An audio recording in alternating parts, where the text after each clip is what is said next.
नमस्कार दोस्तों, आप सभी का रोचक कथाएं में स्वागत है। आज मैं लेकर आई हूँ मेघनाथ की पत्नी सती सुलोचना की कथा।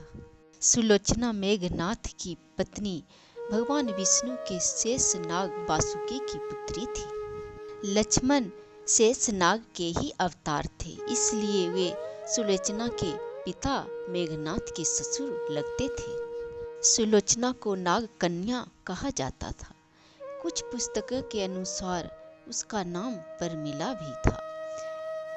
युद्ध भूमि में जब मेघनाथ लक्ष्मण के हाथों वीर गति को प्राप्त हो गया था, तब सुलोचना अपने पति के शरीर के साथ सती हो गई थी।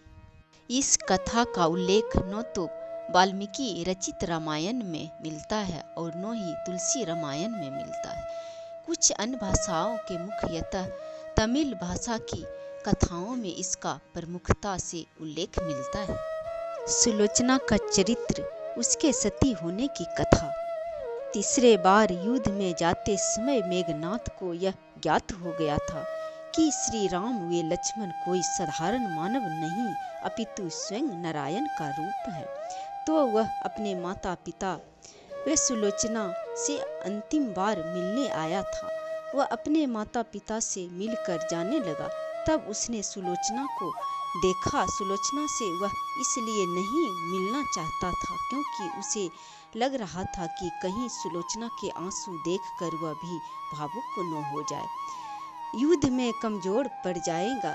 किंतु जब उसने सुलोचना का मुख देखा तो अचंभित रह गया। सुलोचना के आंख में एक भी आंसू नहीं था तथा वह अपने पति को गर्व से देख रही थी। उसे भी पता था कि आज उसका पति के साथ अंतिम मिलन है, लेकिन एक पतिव्रता व कर्तव्य निष्ठ नारी होने के कारण उसने अपने पति को युद्ध में जाने से पूर्व उनके कर्तव्य में उनका साथ दिया। वे अपनी आंखों से एक भी आंसू नहीं गिरने दिया था। जब लक्ष्मण मेघनाथ का वध करने जाने लगे, तब भगवान श्री राम ने लक्ष्मण से कहा कि सुलोचना एक पतिव्रता नारी है, इसलिए मेघनाथ का मस्तक भूमि पर न गिरे। इसलिए जब लक्ष्मण ने मेघनाथ का मस्तक काटकर धड़ से अलग कर दिया तो उसे श्री राम के चरणों में रख दिया था। भगवान श्री राम लंका व सुलोचना को यह बता देना चाहते थे कि युद्ध में मेघनाथ वीर गति को प्राप्त हो चुका है। इसी उद्देश्य से उन्होंने मेघनाथ की दाहिने भुजा को काटकर धनुष बाण से सुलोचना के पास पहुंचा दिया।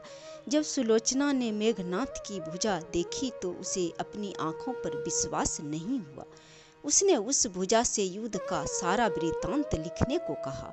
उसके बाद एक कलम की सहायता से मेघनाथ की भुजा ने युद्ध में घटित हुई हर घटना का वृत्तांत सुलोचना को लिखकर बता दिया था।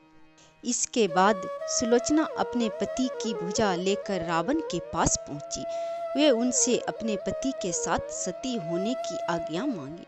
रावण ने उसे यह आज्ञा दे दी, किंतु पति के सिर के बिना वह सती नहीं हो सकती थी। इसलिए उसने रावण से मेघनाथ के धड़ की मांग की, किंतु रावण ने शत्रु के सामने याचना करने से मना कर दिया। राम एक मर्यादा पुरुषों उत्तम पुरुष थे। वे उनकी सेना में ऐसे अनेक धर्मात्मा थे, इसलिए उसने सुलोचना को स्वयं श्री राम के पास जाकर मेघनाथ का मस्तिष्क ले आने की आज्ञा दी। सुलोचना लंका नरेश से आज्ञा पाकर श्री राम की कुटिया की ओर प्रस्थान कर दिया। जब सुलोचना भगवान श्री राम के पास पहुंची तो श्री राम वे उनकी सेना के द्वारा उनका उचित आदर सम्मान किया। वे श्री राम ने उनकी प्रशंसा की। सुलोचना ने भगवान को प्रणाम किया। वे अपने पति का मस्तिष्क मांगा। श्री राम ने भी बिना देर किए महाराज सुग्रीव को मेघनाथ का सर लाने को कहा, किंतु सभी के मन में यह आशंका थी कि आखिर सुलोचना को यह सब कैसे ज्ञात हुआ।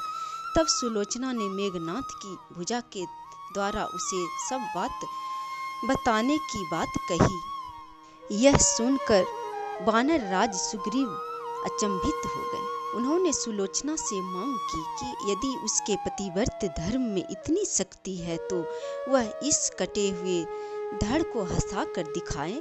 यह सुनकर सुलोचना ने उस मस्तिष्क को अपने पतिव्रत धर्म की आज्ञा देकर उसे सबके सामने हंसने को कहा।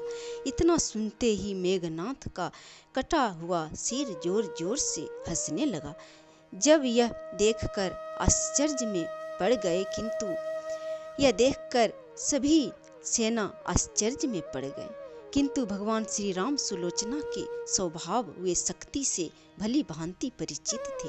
उन्होंने उस दिन युद्ध विराम की घोषणा की, लंका की सेना को अपने युवराज का अंतिम संस्कार करने को कहा ताकि सुलोचना के सती होने में किसी प्रकार का रक्तपात न हो। इसलिए उस दिन कोई युद्ध नहीं हुआ था। अपने पति का कटा हुआ सर लेकर सुलोचना लंका आ गई। वे समुद्र के किनारे सभी मृत सैनिकों वे मेघनाथ की अर्थी सजाई और सुलोचना धधकती अग्नि में अपने पति का सर लेकर बैठ गई। वे सभी के सामने सती हो गई थी। सुलोचना एक सती स्त्री थी, पतिव्रता नारी थी।